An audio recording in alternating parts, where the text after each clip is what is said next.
You could call Syria's 9 million displaced citizens the forgotten faces of a bloody civil war. After nearly 4 years of violence in the country, more than 3 million Syrians have fled to Turkey, Lebanon, Jordan, and Iraq, while the rest struggle to survive in their homeland. NBC's Keir Simmons has more on the young people who have been displaced as a result of Syria's devastating war. Let's watch this report. She is 14 years old, and for the past 9 months she's been recovering from amnesia. We first met Aya in March, lying in a hospital bed with a severe head wound. A bomb hit her home in Syria while she slept, killing her 12-year-old sister. By May, she was beginning to recover, leaving the hospital in Turkey. But now she is bitter. She can't remember me and her father, her brother, and her sister, Iman. Worried about her fragile recovery, her family hadn't told her that her sister was dead. I always feel pain when I remember what happened to us, when I remember what happened to Syria. We can't forget our home. Not far away in Turkey, another 14-year-old. Her name is Noor. She takes her first steps with a prosthetic. Her right leg was amputated after an air raid. I looked down and the sight of it frightened me, she says. Hundreds of thousands have been wounded in Syria's civil war. While in a tent in Lebanon's Bekaa Valley, we find a severely disabled boy. 7-year-old Ali suffered brain damage at birth. He can't eat, so his mother still feeds him milk. The family can't afford medical help. He needs surgery to straighten his spine. As he gets older, his mother says, it's getting harder. War is no place for the weak. Back in Turkey, 6 months on, and Noor is struggling. She uses crutches again. Her prosthetic leg hurt too much, and the family can't afford more medical care.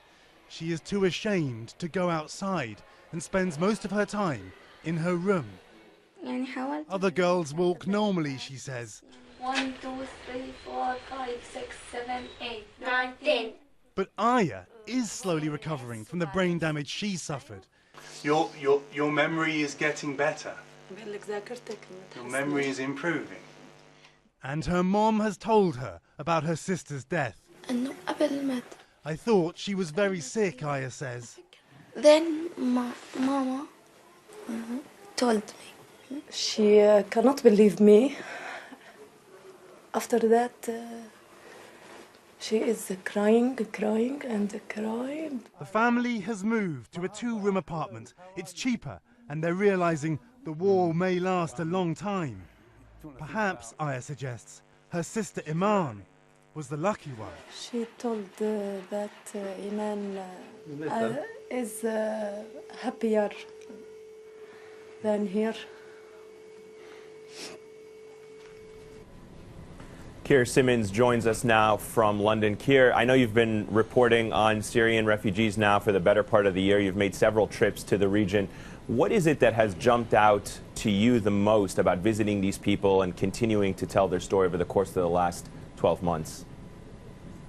Yeah, that's right. And I guess the thing that's really the most striking is the multi-dimensional nature of what they are having to deal with, because these are people who have been driven from their homes. You were mentioning the numbers there at the beginning. 10 million, almost half the population of Syria can't go back to their homes. So they've been driven from their homes. They're dealing with poverty. They're dealing with disability, as you saw there in Aya's case, quite often caused by this devastating conflict. And they are dealing with husbands, these families who at times are back in Syria fighting or who have been killed. So in many cases you're talking about single mothers trying to support these families, and that's just how difficult it is. And I mean the effect for us of going back, of saying, okay, there are millions of these refugees, but let's look at a smaller number of them and keep following their stories. The effect of that is that we have been able to really deeply see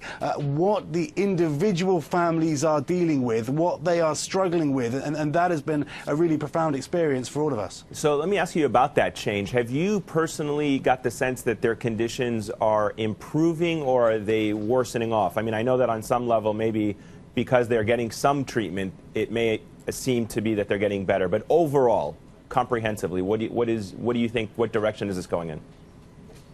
Well, I don't think it's getting better, and I think that they are realizing that as much as anyone, because you put yourself in their position, and they flee Syria. I mean, some that I've spoken to literally fled their homes with their food on the table, crawled out of whatever village they were in, and got themselves to Turkey, to Lebanon, to Jordan.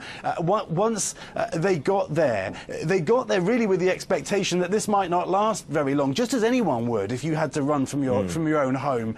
But when they have been through this now, been away from home year after year, you can see them, even in the time that we've been with them, gradually dawning on these families that they aren't going to go back, perhaps for a very long time, because the whole civil war has reached such a stalemate. And so they've been having to make changes. We've seen, people who were living in really very bad conditions, but at least in a house, who have had to then move to the side of the road in a tent because they know that they just can't afford to keep going the way they were. So that has been really impactful for us, and I think for me it's demonstrated as a journalistic project is what you can do if, rather than just turn up and then leave again, talk to some people and then never see them again, if you actually go back and ask how someone is doing over and over again, you get a much better picture. And in particular in this region, where some issues around women are that they are quite restricted, that it's difficult perhaps sometimes to really hear their stories. But if you take the time and get to know those families, then you do start to learn more about their real feelings and what they're really going through. So it has made a difference, I think, to our reporting to take the time and really concentrate on particular families over a sustained period. Well, let's take another look at one of your packages, this one focusing more on the plight of children, particularly orphans, and then we'll pick it up on the back end of this. One 4-year-old boy's short life speaks to the many struggles Syrian refugee families face. His dad was missing, taken away by government soldiers. His baby sister was killed in an air raid. And when we met him in Turkey this past April, he himself couldn't speak. This little guy's name is Murad, and since his home was attacked in Syria, he has stopped talking. All he makes is these noises that you hear him making now. Doctors had not figured out why, perhaps just the shock of witnessing multiple bombings. The family couldn't afford treatment. They lived in a ruined house. He doesn't talk, but he just has this big smile the whole time. Along the Syrian border in neighbouring Lebanon, the children of another family without a father. Like so many single moms, their mother Imam tries to make ends meet. I burn shoes to keep us warm, she says. They live in Lebanon's Bekaa Valley, where 8-year-old Hussein and 12-year-old Mahmoud work to feed their families. They spend 6 days a week in this garage. We get home at 8 in the evening, they tell me. We do feel tired. How did you do this? What happened here? I burned it, Mahmoud says. This can be dangerous work. This is not an 8-year-old's hands. This is a working man's hands. Back in Turkey, an orphanage tries to provide a normal childhood for another 36 children whose dads have been killed. Some as young as 2, they get food and warmth. For this family of 4 brothers, Abada, Mustafa, Hussein, Murad, and a sister, Amina, many things we take for granted are unfamiliar. This was their first night here, and the staff believe their first time on a real bed. They've never seen a bed like this before. Never before in their lives. Never before. She's down there. She's already sleeping. It's the afternoon. How do you feel to be here? Alhamdulillah. Alhamdulillah. Happy to be here. Last week they were seen begging, their mother unable to cope with so many kids. Wow, so that's a burn or really some kind of really painful scar, which is still painful. His mother was preparing hot water, he says. It spilt on his leg. And then his little brother here has a scar on his lip. How did your brother get this on his face? My sister was playing with fire. These are injuries not caused by war, but by neglect from a family unable to cope in the wake of war. Nearby, Murad has moved in the 6 months since we last saw him. Worsening poverty has forced his family into a tent by the side of the road. Oh yeah? Murad? He still can't speak. Hello.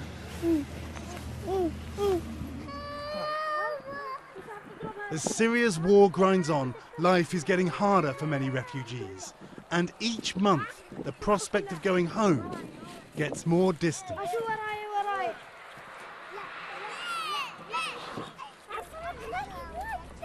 Kier, incredibly powerful reporting there. I wanted to ask you, from your multiple visits to the region, from an international perspective, what are the main resources that are missing? What do you think the refugees in the areas that you visited need the most?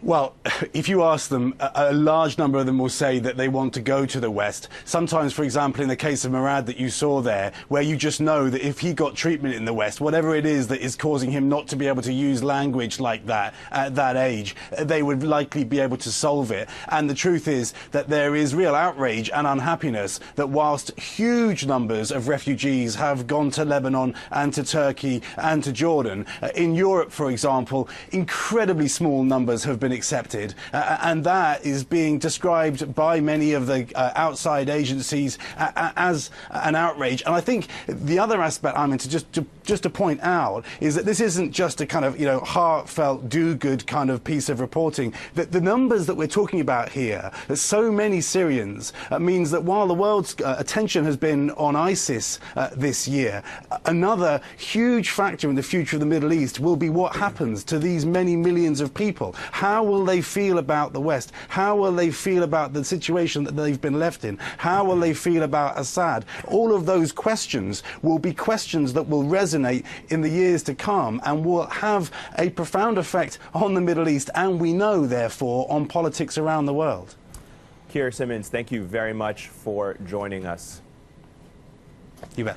I'm joined now by Ubay Shabandar, Political and Strategic Communications Advisor to the Free Syrian Foreign Mission. Ubay, welcome. Thanks for having us. You saw in that reporting and some of those questions that Kier was posing about the refugee crisis and the situation there, changing the landscape of the Middle East perhaps for generations to come.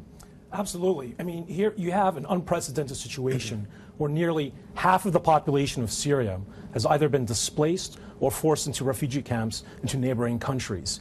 And if you go to these refugee camps, I was just in one in southern Turkey, it's just kids. It's all kids. Their mothers are completely overwhelmed. Their fathers have either been killed in the war or are off fighting. And it's absolutely something that the West and the United States should take care to concentrate on. What can be done to solve this problem? I mean, this is the United Nations Human Rights Commissioner Valerie Amos put it best when she recently said that we've run out of words to describe the horror of what's happening in Syria. Now, the U.S. is actually playing a pretty positive role. Hundreds of millions of dollars are going towards humanitarian aid in Syria and into neighboring countries. But the reality is that more and more families are being displaced from their homes and pushed into these camps because of what's happening in Syria and because of what we believe is a purposeful effort by the Assad regime to target civilian towns and villages and force families out of their homes and villages in areas in liberated Syria. So you have to really deal with the root cause of the problem, of what's pushing these families and these civilians and these kids into the desperate situation that they now live in. One of the recommendations, particularly that of the Turkish government, is to create a no-fly zone to allow some of these refugees, particularly in Turkey, to make their way back into their homes. Do you think that is a feasible solution to some of this refugee crisis we're seeing? It absolutely makes sense. A no-fly zone is morally justifiable and, just as importantly, militarily viable. Because when you look at what's the situation in northern Syria, Turkey can't absorb another 1 million or 2 million refugees. And what's driving these refugees out of their towns is the barrel bombs. Now, what are these barrel bombs that are being dropped by the Assad regime's Air Force? They're literally these barrels that are packed with TNT. Some of them are upwards of 1,000 pounds worth of TNT that are just being dropped indiscriminately into apartment blocks, schools, bakeries. So if you have a no-fly zone in northern Syria, or even a limited no-fly zone in northern Syria, you could slow that down. So from our perspective, people outside of Syria, we look at it as a very complex situation that perhaps reached a gridlock. Is that an accurate assessment, that we're in a situation that is a gridlock? The U.S. cannot get involved militarily to not offset the talks that are going on with Iran.